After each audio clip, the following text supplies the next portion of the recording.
ఈరోజు మనము అవమానకరమైన పరిస్థితి అద్భుతంగా మారడాన్ని మనం చూస్తాము.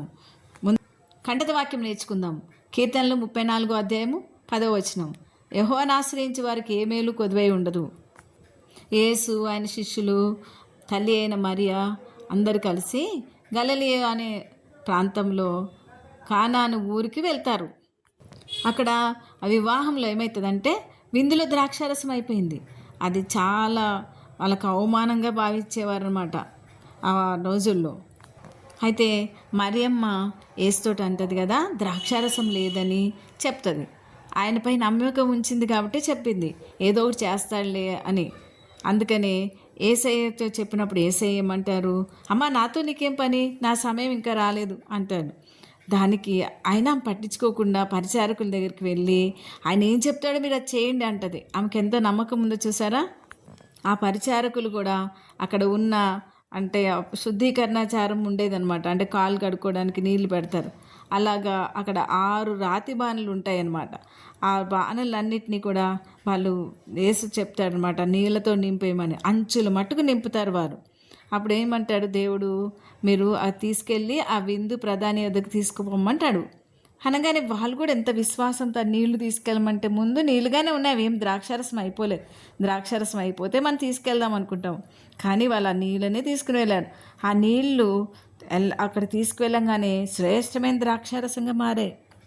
ఆ విందు ప్రధాని ఆ నీళ్లను రుచి చూసినప్పుడు చాలా శ్రేష్టంగా అనిపిస్తుంది అనమాట. చాలా మధురంగా ఉంది. ఆ విందు ప్రధాని పెండ్లి కుమారుని పిలిచి ప్రతివారు మొదట ద్రాక్షారసము మంచిది వేసి, తర్వాత జనులు మత్తుగా ఉన్నప్పుడు జబ్బు రసం పోస్తాడు. నీవైతే ఇదివరకు మంచిది వేసావు, ఇప్పుడు కూడా ఇంకంతకన్నా శ్రేష్టమైనది వేసావు అంటాడు. ఆశ్చర్యపోతాడు అతను ఆ విధంగా వాళ్ళు వడ్డించడాన్ని చూసి. ఎందుకంటే ఆ నీళ్లు రుచి చూసినప్పుడు ఆ పరిచారులకే తెలుసు, కానీ వీళ్ళకి తెలీదు ఆ ప్రధానికి అవి నీళ్లు ద్రాక్షారసంగా మారినాయని. గలిలయలోని కానాలో యేసు ఆ మొదటి సూచక్రియ చేసి ఆయన మహింపరచబడ్డారు. అందుచేతన ఆయన శిష్యులకు ఆయన మీద విశ్వాసం ఎక్కువ అయిపోయిందనమాట. ఇంకా చూసారా, మానవ ప్రయత్నం లేని చోట అవమాన పరిస్థితిలో దేవుడు ప్రారంభించినప్పుడు ఎంత శ్రేష్టమైన ఆశీర్వాదం వచ్చిందో. ఆ వివాహానికి యేసుని పిలుచుకున్నారు వాళ్ళు, కాబట్టే అక్కడ సమస్య తీరిపోయింది. మనం కూడా మన కుటుంబాల్లో నిర్ణయాల్లో మొదటి స్థానం దేవునికి ఇచ్చితే ఏ కొరత ఉండదు. ఆర్థిక, మానసిక, ఆరోగ్య సమస్యలు ఏవైనా యేసు పాదాల చెంత పెట్టాలి. వాక్యాన్ని నమ్మాలి. పూర్తిగా లోబడినప్పుడు అద్భుతం జరుగుతుంది. లోకం మొదట ఆనందాన్ని ఇస్తుంది, తర్వాత చేదుగా మారుస్తుంది. కానీ దేవుడు మనకు అనుగ్రహించేది మొదటి కంట ఇంకా శ్రేష్టమైన జీవితాన్ని ఇస్తాడు. ద్రాక్షారసం అంటే దేవుని కృప, పరిశుద్ధాత్మ సంతోషం. మరి యేసు రక్తం ద్వారా మనకు శ్రేష్టమైన ఈవులు వచ్చినాయి, అవి మనం పొందుకున్నాం. అందుకని మనం దేవుని స్తుతించాలి, మనము దేవుణ్ణి ఆరాధించాలి. నీళ్ళలాగా తృణీకరింపబడ్డావేమో, కానీ నేను శ్రేష్టంగా దేవుడు మారుస్తాడు. అది నువ్వు నమ్మిక ఉంచినప్పుడు నీ జీవితం శ్రేష్టంగా మారిపోతుంది, అందరూ కోరుకునే విధంగా మారిపోతుంది. మరి ప్రార్థన చేద్దామా?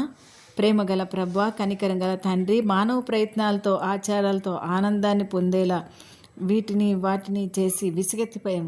సవిసారం లేని మా జీవితంలో క్రీస్తు రక్తం ద్వారా నూతన పరిచావు ప్రభా. నూతన నిబంధనకు, కృపకు, మాకిచ్చిన ఆహ్వానాన్ని బట్టి, పరలోకపు సంతోషాన్ని బట్టి మమ్మల్ని నింపండి. నీ వాక్యాన్ని పూర్తిగా లోబడుతున్నాం.